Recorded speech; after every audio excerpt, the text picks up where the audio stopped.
Hello friends, welcome to defence matrix. तो 21st Subroto Mukherjee seminar Delhi में conduct किया गया, जिसमें डीआरडीओ चीफ, एयर चीफ और डिफेंस सेक्रेटरी द्वारा अपने अपने विचारों को सामने रखा गया। और अगर आप इनको सुनेंगे तो आपको ये रियलाइज होगा कि ये वही चीजें बोल रहे हैं जो कि हम इतने सारे वीडियोस में बोलते चले आ रहे हैं। तो जो सेल्फ रियलाइजेशन यहाँ पर दिखाया गया है वो एक पॉजिटिव डायरेक्शन की ओर इशारा करता है। तो ये शोकेस करता है कि जो एक्चुअल प्रॉब्लम है वो हाईएस्ट लेवल पर पता है और अब हम एक्सपेक्ट कर सकते हैं कि इसके सॉल्यूशन पर हमारे द्वारा काम किया जाए और वो भी समय पर किया जाए। तो शुरुआत करते हैं हम यहाँ पर अपने डिफेंस सेक्रेटरी के बयान से, जिन्होंने क्लियरली ये चीज़ कहा है कि फंड्स यहाँ पर इशू नहीं है। हमारी इकोनॉमी जो है वो ग्रो कर रही है और हम इजीली डिफेंस पर ज़्यादा स्पेंड कर सकते हैं, पर क्योंकि हमारे पास इंफ्रास्ट्रक्चर नहीं है, इकोसिस्टम नहीं है, इसलिए इस फंड का एब्जॉर्प्शन प्रॉपरली नहीं हो पाएगा। साथ ही उनके द्वारा ये भी कहा गया कि जो प्रोक्योरमेंट प्रोसेस है हमारे यहाँ और जो एक्सपोर्ट का प्रोसेस है वो चीज़ों को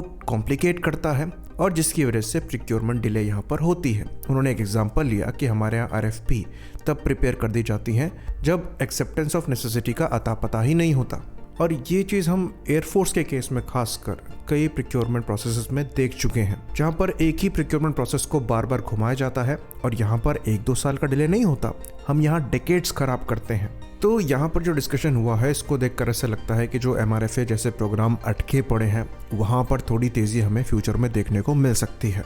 बाकी जैसा कि डिफेंस सेक्रेटरी ने पॉइंट आउट किया, फंड्स यहाँ पर इशू नहीं है, हमारी इकोनॉमी ग्रो कर रही है और हम ज़्यादा डिफेंस पर स्पेंड कर सकते हैं। तो IAF की जो अर्जेंट रिक्वायरमेंट्स हैं उनका पूरा होना ज़रूरी है। MRFA के थ्रू हमें ये इंश्योर करना चाहिए कि इसका एग्जीक्यूशन जल्द से जल्द हो। जो डिले हो गई उसको पलटा नहीं जा सकता, पर चीज़ों को अभी भी सुधारा जा सकता है। एक और चीज़ हम यहाँ पर पॉइंट आउट करेंगे जो हम पहले से करते आ रहे हैं, आप एक दिन में आत्मनिर्भर नहीं बन सकते। अगर आप दशकों से चीज़ों को इंपोर्ट करते आ रहे हैं तो आप एक दिन में सब कुछ छोड़ नहीं सकते।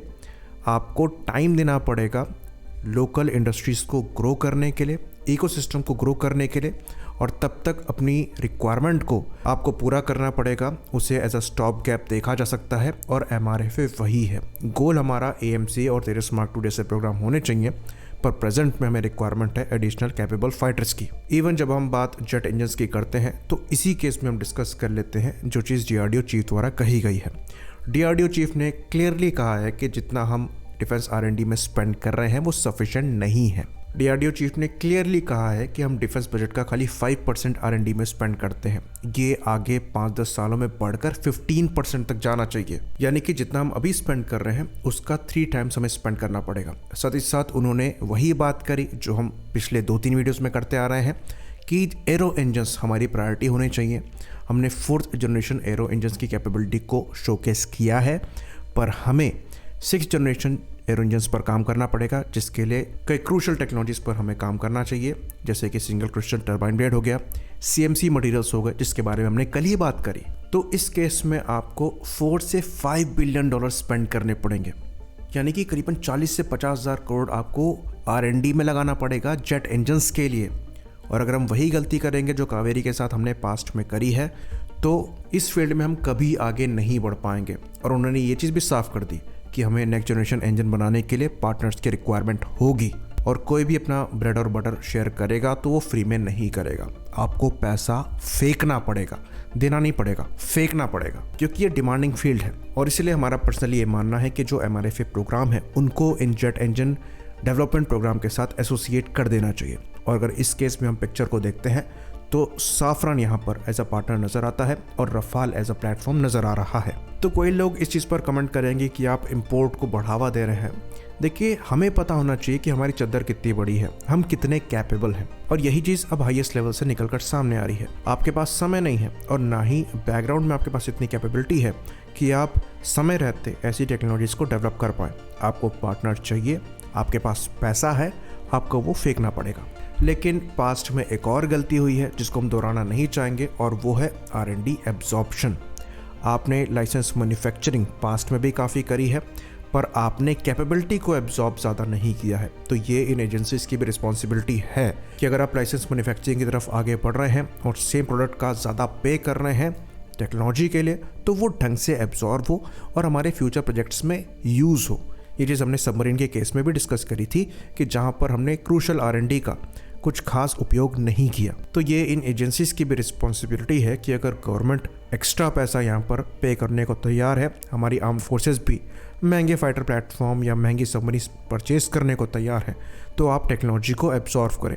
और इस केस में हम आईएफ चीफ की बात करेंगे जिन्होंने प्राइवेट सेक्टर पार्टिसिपेशन की तरफ बढ़ावा दिया है। तो उन्होंने LC-30 प्रोक्योरमेंट की बात करी जो कि कंट्रोवर्सी का मुद्दा बन गया है। उन्होंने कहा है कि हमने 30 के ऑर्डर 2009-10 में प्लेस किए थे और अभी तक हमें इनिशियल 40 एयरक्राफ्ट तक डिलीवर नहीं हुए हैं, जबकि ये 2016 से ही इंडियन एयरफोर्स की सर्विस में है। बाकी उन्होंने खाली 30 की स्लो डिलीवरी को ही टारगेट नहीं किया, बल्कि उन्होंने एयरक्राफ्ट डेवलपमेंट को भी टारगेट किया है। उन्होंने बताया कि कैसे फर्स्ट फ्लाइट 2001 में हुई थी और अभी तक पूरे एयरक्राफ्ट एयरफोर्स को नहीं मिले हैं।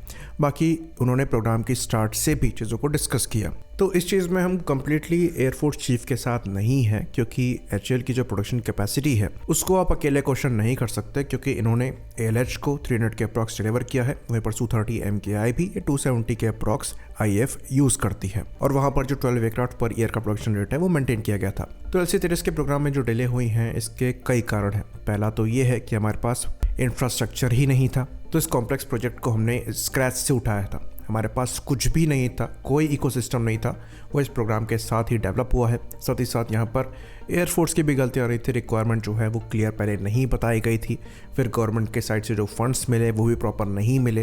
तो कई सारे फैक्टर्स हैं जिन्होंने 30 प्रोग्राम को स्लो किया है। तो यहाँ पर मल्टीपल फैक्टर्स हैं। HAL भी एक तरीके से रिस्पॉन्सिबल है, पर HAL चीज़ों को प्रोड्यूस कर सकता है।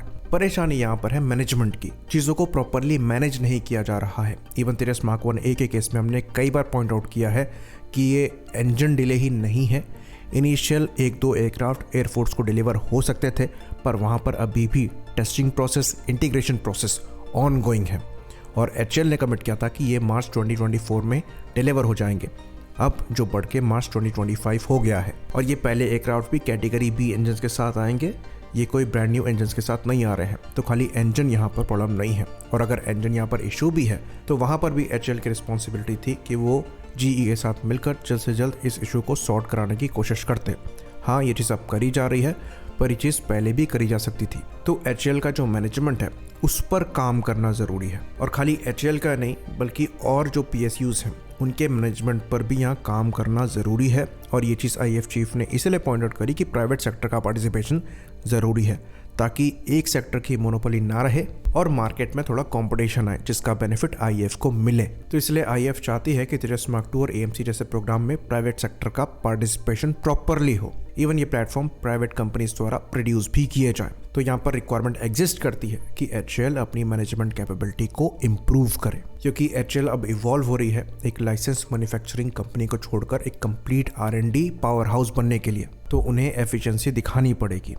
आई होप इन्फॉर्मेशन यहाँ पर क्लियर रही हो। इसी बात पर इस वीडियो को हम ख़त्म करेंगे।